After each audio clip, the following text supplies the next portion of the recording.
Assalamu alaikum wa rahmatullahi ta'ala wa barakatuhu. Ẹni tí ọ̀rọ̀ bá ń lu a kì í fi ọ̀rọ̀ lọ̀ lórí ọ̀rọ̀ arábìnrin tí ń bú Baba Lágége tí ń tún wá ń bú ọmọ Baba Lágége Maulana Asadul Wa'izin ìyá gbóǹkan tìbàdàn Mrs. Alátàǹpàkò. Maulana analyze àwọn nǹkan kan fún wa ní àná, irú àrùn tí ń ṣe arábìnrin náà àti irú àwọn symptoms tí àrùn náà ní tí máa mú wá fẹ́ni tó bá ti ní.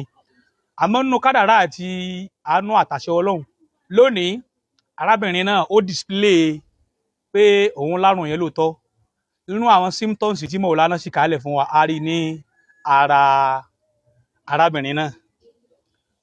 Alákọ̀ọ́kọ́ ń bẹ̀ ni pé nígbà tí ó ṣe rọ́dù lérí ọ̀rọ̀ Maulana kò kọ́kọ́ rí ọ̀rọ̀ mímọ̀ kankan sọ, kò rí nǹkan kan mú wá lérí ọ̀rọ̀ mímọ̀.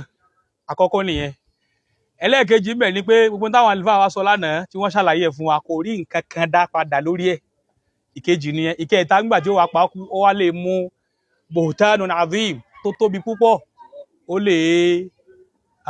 ó lè hun lérí Maulana Asadul Wa'izin wípé fídíò wọn àbí fọ́tò wọn kan ó dé tí òun ó gbé tí òun kọjá ó ní báwọn ti panẹ́ tani àti tani níwájú tani àfáà wo gbóló ti rí nílọrin yìí ní gbogbo alámùl ìsìlámì ò lè rí n tó jọba ìfìtìrọ́wù nìyẹn. Táyé rẹ̀ mọ̀ pé ọ lè fi nǹkan míì bú Maulana àmì lérí eléyìí come of it kò sọ́nà ń bẹ̀. Ìkan nìyẹn. Ẹlẹ́ẹ̀kejì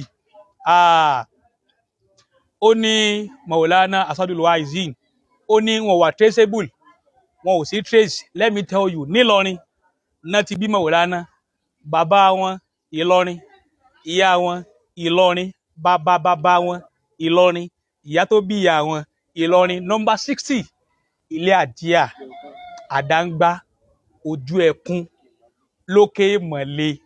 Bàbá tó bí wọn Salmanu Àkànó Zubairu Akérédolú wọn wà traceable nílọrin.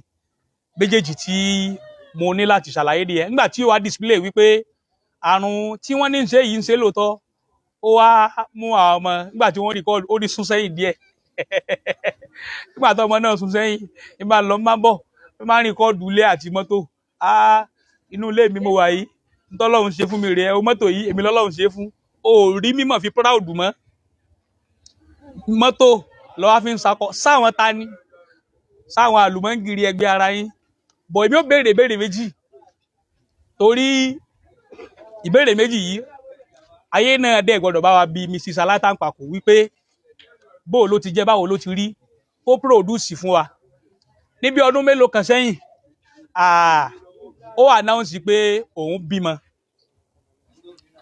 Kódà inú kádàrá àtàánú Ọlọ́run Maulana Asadul Wa'izin ó invite wọn fún lecture, but eríṣiríṣi àwọn àrà la rí ń bẹ̀ ní ọjọ́ náà tí a fi ṣe awo mọ̀ sínú mọ̀ síkùn.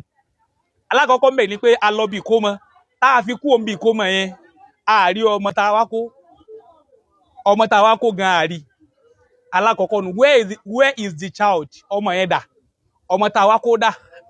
Àkọ́kọ́ nìyẹn. Ẹlẹ́ẹ̀kejì ń bẹ̀ ni pé ọmọ yẹn ṣé kò dàgbà ni? Ọmọ yẹn dà ń bo ló wà látọdún yẹn, ṣé kò dàgbà ní ń bo lọmọ náà wà? Ìbéèrè kejì nìyẹn.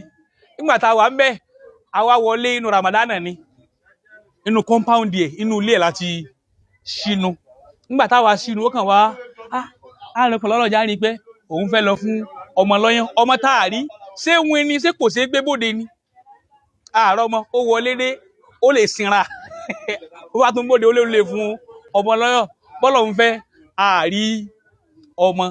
Maulana nínú ìdáyà tàánú Ọlọ́run ti ń bẹ pẹ̀lú wọn tipẹ́tipẹ́ kọ́lọ́n bá wa ṣàlékún ẹ̀ sí fún wọn ni pé níjọ́ náà kò sí tí Mrs. Alátàǹpàkò yóò fi kún pé bàbá ẹ wá sọ̀dọ̀ òun àbí kò wá gba hòtẹ́ẹ̀lì fún yín. Maulana try láti avoid kíní yìí níjọ́ náà torí àgbákò àti irú àdánwò báyìí ni.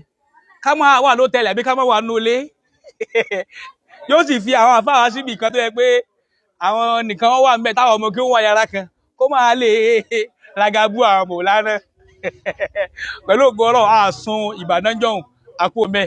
ẹlẹ́ẹ̀kẹta ń bẹ̀ ni pé ta ń bàbá ọmọ òun ọmọ náà ọmọ tá a rí ń jọ́ tá a wá ṣe wá sí tá a wá kó mọ́ àárọ̀ mọ́ ṣé kò ṣeé gbé bóde ń ta lọ́mọ náà tá a sì ní bàbá ọmọ náà Mrs. Alátàǹpàkò MTN everywhere you go olóso tó kárí ilé tá ń bàbá ọmọ náà dà àwa kì í ra àràbù o wàláì hakikatul waqi' láàfin lálà sí ayé rẹ̀ tí ó sì gba lílálà sí eléyìí àkàfi ṣe wọ́n nìní wọ́n ní lélẹ́yìí ká máa jẹ́ létí díẹ̀. Wassalamu alaikum warahmatullahi wabarakatuhu.